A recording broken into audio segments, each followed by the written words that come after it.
fat in the body to actually keep on burning another combustible part. So men with a fat will require less wood.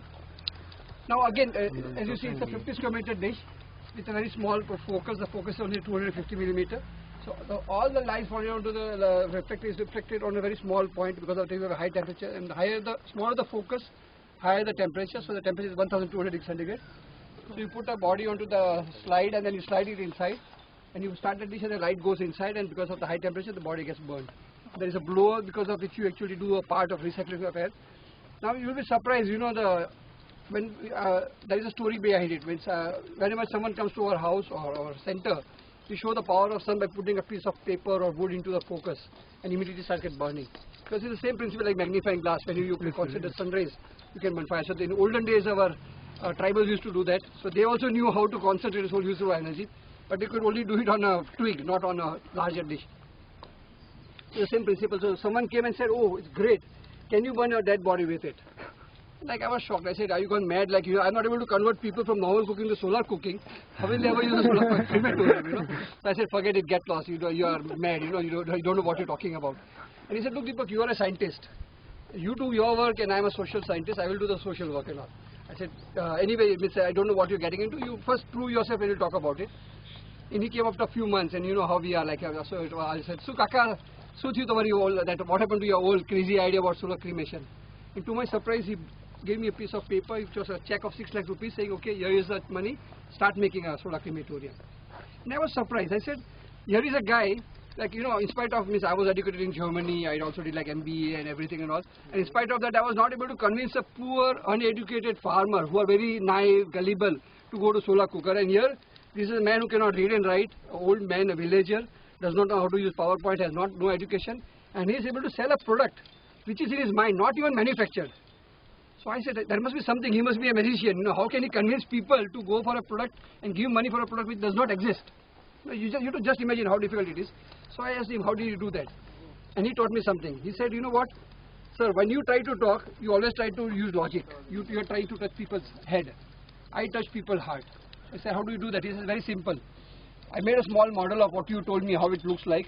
It's again, instead of the small dish, a big dish reflecting light onto, instead of cooking vessel or dead body. And I went to Puttaparthi to Satya Sai Baba, who was a spiritual leader, and told him that there is not enough wood in my village. Can you please bless it? Because if you bless it, then people will accept it."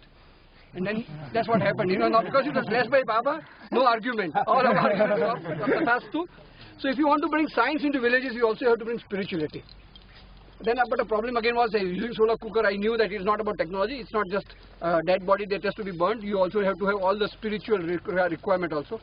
So now this is a whole platform where you can actually bring the body, put upstairs, do all the puja, kriya, karam, put butter, ghee, whatever, chandan and all, and then you put into solar, and afterwards you have a river behind, go and put the ash into it. So there is a river behind. So the whole cremation had to be not about technology, but about how you do, will make it acceptable to people. So we are not putting it in our ashram. This is a village land. We have told village, okay, we'll put a cremation at our ground. You have to give your area. So there is a ownership, there is a participation. It will do what people want to do. But again, we failed. Why did we fail? Because someone asked us, "What will happen if there is a cloud?" We said, "Yeah, during that time it will stop burning." He says, "No, then what happens with my Atma? I cannot have a half-burnt soul." We had forgotten that, you know. So what do we do? So now we have to then make it even work when the cloud is not there, because you cannot let the body stop burning. Because it's a spiritual requirement. There is no logic into it. It doesn't make difference, you know. Anyway, you are dead, whether you are burning at one time or in 10 minutes extra. But no, people say, no, इसमें आत्मा है वो तो जानी ही चाहिए. और आधी रुक गई तो आदमी में जाएगी, आधे इंसान कुत्ते में जाएगी. So we are making it hybrid now, so that it has to burn even when the sun is. So what do you do? Now we thought we are doing LPG or something, but then we said then it is wrong, because we are using non-conventional energy, and now we are using conventional energy to do that. So we said, okay, then we have to use other technology. So what is other technology? What can be hybrid? Then you can use energy when the sun is not there. So it could be wind, but wind is not available in this area. So then what else could be there? Then it could be biogas. So we said, okay, let us to put a biogas plant. We have a biogas plant where we wanted to meet. We'll go and see that. But then the problem is that it is a bit far away, and then biogas has a very low pressure, so the burning will be very slow, and people want to finish. You know, no one has time now. We want fast food, we also fast burning. No one wants to sit for 8 hours. So we said, okay, we have to have the same timing. So now we have to develop a technology where we are now bottling biogas plant by removing the CO2, making it to compressed natural gas like CNG, so that you have very high calorific, you can burn it. So the important lessons or takeaway from this technology is, if you want to promote a technology, don't only be a technocrat, also try to sit into people's shoe, try to understand the requirement. See, a lot of technologies fail because we have not thought about what people want. We think what we think is right, and that's why they don't become acceptable. And that a villager who does not know how to read and write is a better social scientist than what we can be, because he knows people's requirement. We are, isolated. We live in that ivory tower. We are highly educated, everything, and we forget what we know is knowledge. From what we learn from internet and all, what this old man knew was wisdom, and it's the wisdom which prevails over knowledge. So this is the takeaway from the solar crematorium. You'll be surprised. We require about 400 kilograms per body. And there are 700 million Hindus who need to be burnt. So multiply 700 million into 400 kilograms, and the number comes is there is not enough wood in our country to burn the dead bodies. Luckily, we do not die at one time, so we don't have to cut all our forest.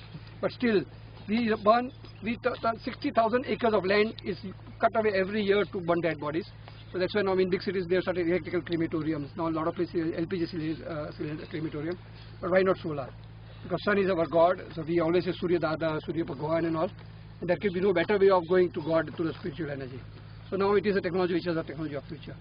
Once it is ready, I would invite you to come and visit, not as a dead person, but as a live person.